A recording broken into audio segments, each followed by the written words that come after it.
Hello.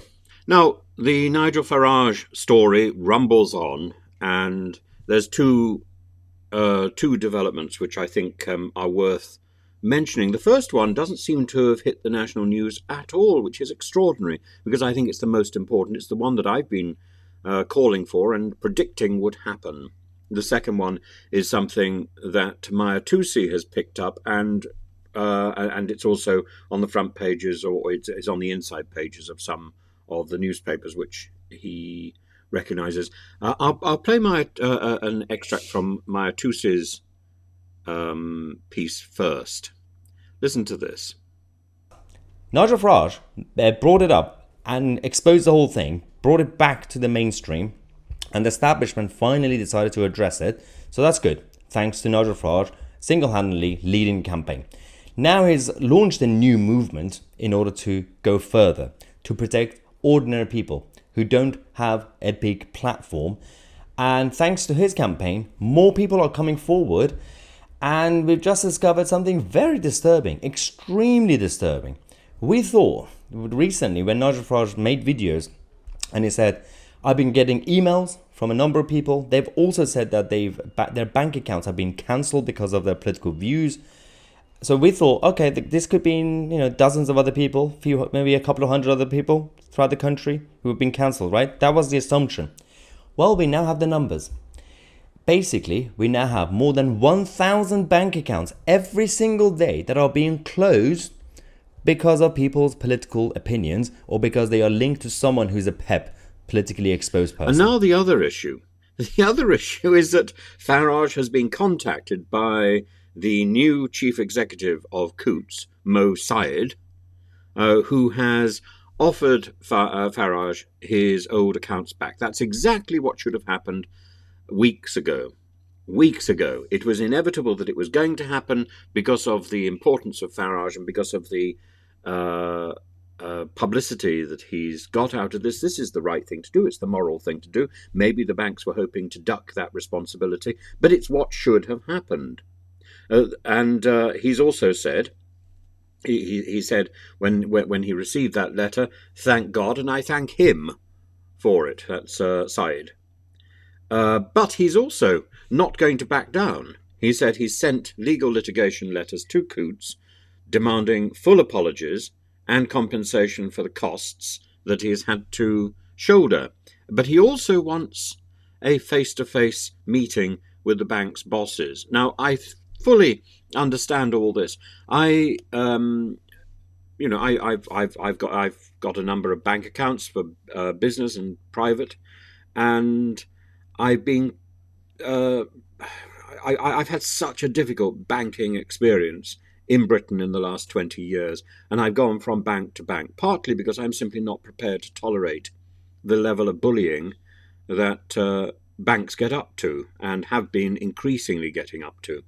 And clearly, with my links with countries that banks don't seem to like, I come in for questions. The reality is, of course, I have answers for all of those questions, but do I have them at the tip of my fingers? No, I don't, and that's the point. These banks expect you to go through it. They ring you up. They then say, we have to pass security.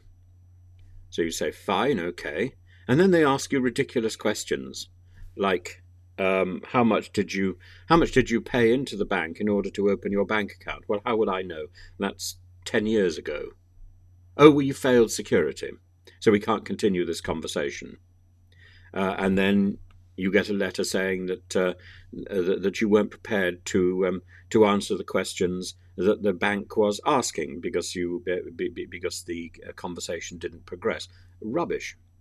I failed security because I was in the garden and I didn't have my account to hand, and the and the agent wasn't prepared to wait. Nor was the agent prepared to call back. Nor was the agent prepared to give me a number to call her back on. And this happened a number of times. And in the end, what do? You change banks. Now, is that the same as having your bank account closed? I suppose it really is in a way.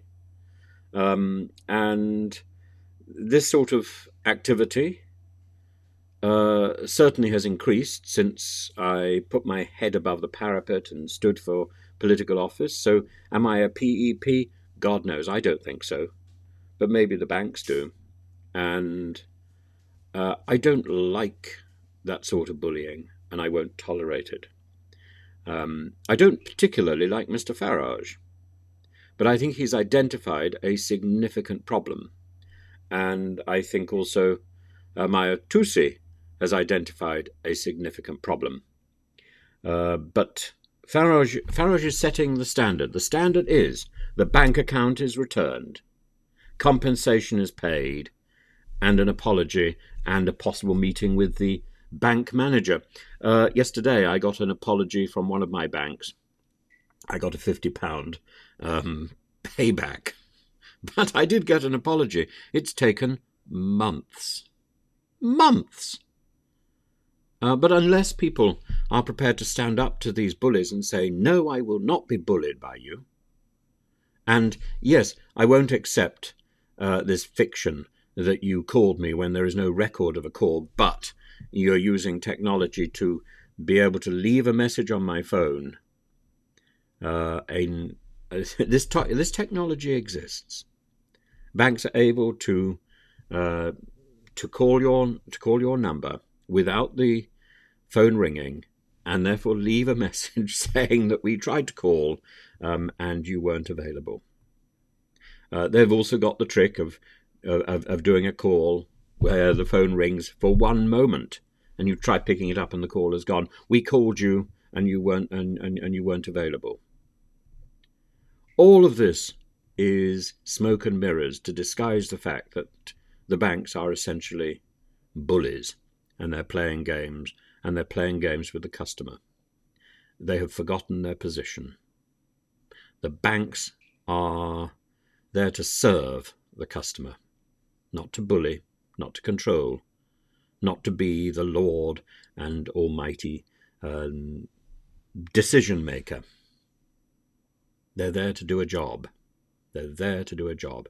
And all this nonsense about who they will serve and who they will not serve, no. If they take public money, they have no choice.